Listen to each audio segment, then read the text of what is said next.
Who's got the balloon concession here? Gotta go there. Thanks. It's been a really exciting time here on the Chapel Hill campus over the last couple of weeks. We had the Super Regionals. Great year by the baseball team, and we've had camps. We've had over 1,000 kids here at camp, and we've got several more coming up in coming weeks. Have a lot of official visits in. Our players are working out as well. So, big soccer match here tonight. So really a lot of activity on campus. It's been an exciting place to be, and looking forward to the next couple of weeks here, especially as we move forward on the football end of it. A lot of new faces. Since the end of last season, it's been a lot of turnover. Almost 2/3 of the roster from where it was in January. After those players whose eligibility expired, or like Mari went in the draft when those guys left. So a lot of new faces, but definitely come together. And training's been good. We made a lot of improvement. It was good team chemistry, a lot of individual improvement, and obviously we got a long way to go, but we're working hard for making progress, and so we're excited about that. So looking forward to rounding out the summer training time, and then of course when camp starts in August, then obviously that'll be a big month for us too. But just want to connect with everybody here before we roll into the the summer, July 4th, all that, and so give everybody a chance to catch up on UNC football. Good. Coach, last time we talked to you was a little bit before the spring event, a little about quarterback, and I'd asked you about Max Johnson. Max recently put out a video on social media looking like he's doing a lot more stuff. Mm-hmm. You have 4 quarterbacks, he's one of them. How close is he, and do you anticipate he will be available once, 100% once you guys roll into camp? Yeah, so Max is doing very well. His rehab has been long, and I have a lot of admiration for him. I mean, it was a tough injury, but nobody's worked harder than he has, and he certainly is able to do a lot more than he was last spring. So we'll see exactly where he is when things start, but it's a whole lot closer. We certainly expect to see him out there, so it's been very encouraging. As a Just a follow-up reminder, on, if we can use your name and your outlet. yeah, Andrew Jones, Tar Heel Illustrated. As a quick follow-up about the quarterback room, Mm-hmm. what did you guys like in Gio Lopez? You brought him in. Yeah, was really productive at South Alabama. He's a dual threat quarterback. He's had plenty of production yardage, both the running game and the passing game experience. Tough kid, played well against some good competition, teams like LSU.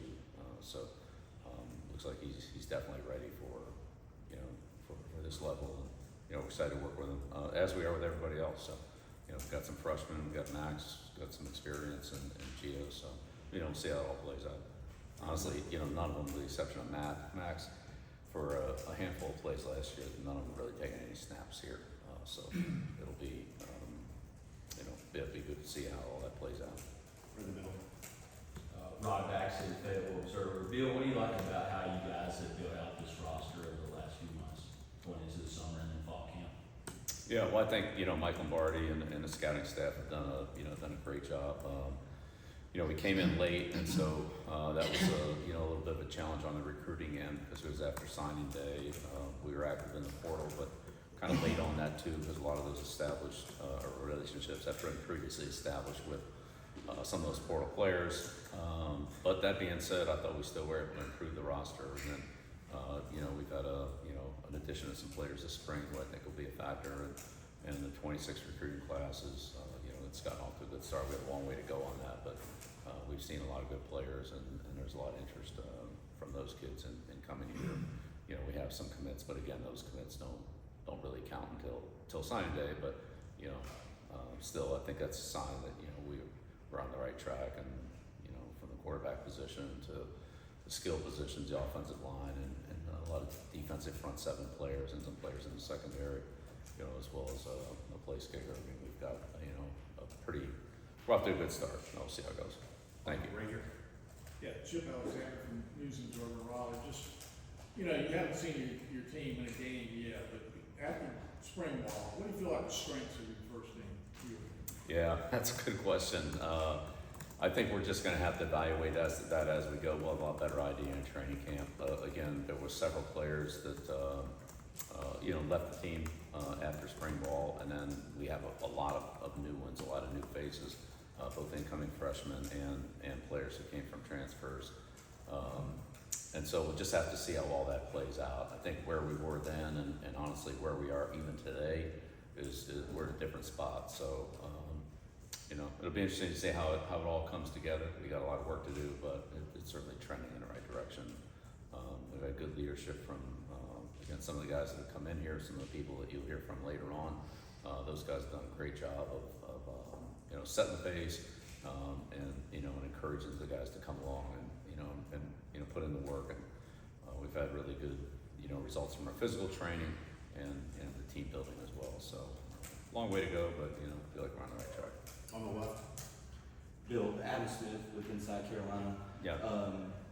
Just want to ask, how did spring practice shape your impressions of this team since you hadn't coached any of these guys before? And how did spring practice maybe influence what you felt like needed to be done with the roster going into the next portal cycle? These are great kids to work with. They really are. We've had great buy-in.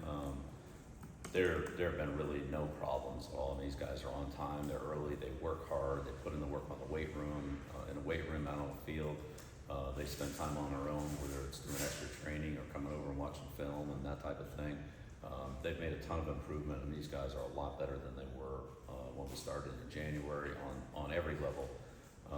And so it's exciting to see where that's going to take us. I don't know. Maybe we're close to the peak, or maybe we're only a quarter of the way up the hill. I don't know, but we'll see. But the improvement's been very good, and I think the players, based on the improvement that we made from January to April, I'll let them speak for it. I don't want to speak for them, but I would say that based on the improvement that we made during that time frame, that's kind of generated some momentum to, if we keep working like this, we're gonna continue to get better. And these guys have dreams and aspirations, beyond North Carolina, and I think that's realistic for a lot of players. And so they're working really hard to not only get the most out of themselves individually, but they're great teammates. And so that's where we're trending. back middle. Bill, Aaron here with the Associated Press. You just talked about building out the roster. I'm curious, what have you found to be the biggest challenges of navigating the transfer portal, considering so many people in college athletics describe it as kind of chaos at all times? I'm curious, when you're building the roster, what you thought of it. Well, again, it's an area that Mike and I have been very familiar with. We spent a lot of time in that free agency space over the course of our careers in the NFL. I'd say the biggest difference in college is just volume. There are just so many players. The college portal is, we're in the thousands, and then you're looking at a 26 recruiting class, and then a 27 recruiting class that we're starting to build relationships with, and even some 28. And so the volume of players between, a recruiting class of, again, several thousand kids, a portal class, similar number, and then another class, and it's a lot of names. It's a lot of names to keep track of, and it's not just the player. You're also dealing with, again, the recruiting part of it, right? So you have families and coaches and agents and people like that, and so in a lot of cases you're looking at 4, 5, 6, 7 people, whatever it is, that are connected with that player in addition to actually recruiting him. You're kind of recruiting a family. And so I just say the volume of people is a little bit more than what we've had, but we're adjusting to it, and we have a great staff. Our scouting staff's done a really good job of sorting those things out, and putting us in, Mike and I and our respective staffs in position to be competitive in terms of making sure that those players understand what we have to offer. What we're selling is to be a pro, to be a pro on the field, to be a pro off the field in terms of life learning, and of course the academics here are outstanding. So we'll get players ready to go to the next level, whether that's training, scheme, fundamentals, preparation, film, situation football, all those things. That's what we do, and that's what we're selling. Most kids are interested in that. They really are. So we've got great buy-in. Front So left. thank you. Yeah, Jeremiah Holloway with Inside Carolina. One player that we're going to talk to later is, of course, Thaddeus Dixon, who Steve coached at Washington. You guys had him throughout the spring. Watching him in the spring, what did you like about some of the things that he was doing, and what do you identify as some of the strengths of his game? Yeah, I like a lot of what Thad did. You know, let's start with just the person. Great leadership. You know, first one on the field, works hard, very good in preparation. Had some individual meetings with Thad. Really, you know, got to spend some quality time with him. He's been great with our recruits. Probably one of the best that we have in terms of helping the kids that we recruit come in here and understand what the program's about and how it can be beneficial to them. But he's got good skills, probably can play any position in the secondary. We'll see how all that goes, but he's got a great skill set, a good work ethic, and he had an excellent spring. So excited to see it come together for him in the fall. In the back on the left. Hey Bill, Pat Walter from WRAL. There's been so much interest since you got hired in you as a coach and also in your personal life, lots of reporting out there. What do you think is the biggest misconception about you in your time here at Carolina so far? Yeah, I don't know. Look, I'm really focused on doing my job here at Carolina, which is to help our football team, and that's just to get better every day. To stack those days together, training days, preparation days, days out on the field, and we've done that. And our staff's again done a great job of working hard to do that. So that's my big focus. I mean, is there noise out there? We've always dealt with that. Really, our job is to build a football team and for the team to help build the team and also build their individual careers. So that's really where we're at. Mid-left, right. Yeah, Bill, Brian Murphy with WRL. One quick follow and then a different line. If you knew there would be this much interest in your personal life, would you have come back to coaching? Or has that taken away from the experience of you coming back to coaching? And then totally unrelated, on the house settlement with the roster limits and everything you've had to deal with, how have you sort of had to make decisions based on the cap and based on the number of scholarships and the number of roster spots? Yeah. Well, again, on some of the noises out there, and the book and stuff like that. I mean, it is what it is. Those are, that's a personal venture that I entered into when I wasn't in coaching last year. And hopefully that'll be a big purchase on Father's Day. But in any case, the house settlement, something that we've all kind of been waiting for, and now that that's been handed down, it's quite lengthy and technical, and so we have people on our staff and lawyers and so forth that are looking at it. So we have a full understanding of exactly what we're doing. We did that over the weekend, and Mike Lombardi and I will be meeting with those people that are advising us on what exactly it means, what we can do, how we need to configure things a little bit differently than maybe we've done in the past couple of months. Again, a lot of this was anticipated, but now that it's more formalized, we'll have to make sure that we're compliant with every part of it, from roster size to payments and fair market value or reasonable market value in terms like that. The Deloitte part of it. I mean, there's a number of things that are kind of interconnected. We just want to make sure that we understand everything before we march too far forward. But I'm glad that it's out. I'm glad that we have rules and policies and so forth that we can work with. I think now it's just understanding exactly how the mechanics of some of those will work, and again, what we can do and what we can't do. And as we identify that, as it becomes clearer, that'll just help us going forward. I would just say I would expect that over the next year there'll be a lot of things that'll come up, and probably a year from now some modifications will be made. Who knows what they are, but I think that as you get all these schools, all these athletes, student athletes, and so many different outside NIL type, let's call them deals, we'll see how all that plays out and what the boundaries are or aren't going forward. On the right, front. Bill, Michael Coe, WCHL, ChapelRow.com. You're bringing in a lot of talent, a lot of experienced talent on the offensive line through the portal, in addition to returning 3 guys who started last year on the line. How do you juggle all of that experience when there are only 5 starting spots?